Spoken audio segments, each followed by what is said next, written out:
Ayan na. Ayan na, be. Ayan na, ayan ako. Kasabay ng pag-level up ng kanyang karir, lumevel up din daw ang pambubuli sa kanya. Hindi lang isa, hindi lang dalawa, kundi halos buong opisina daw ay nambubuli sa kanya.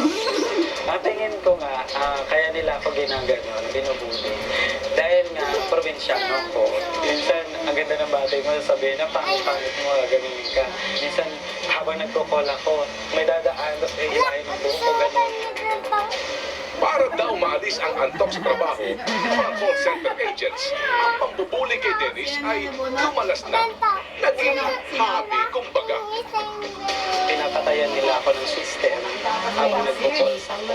Siyempre ako, natataranta ako kung paano ko siya babalik. Tapos ayaw nila akong tulungan. Kaya nasabi ko, please tulungan niyo ako, may call ako.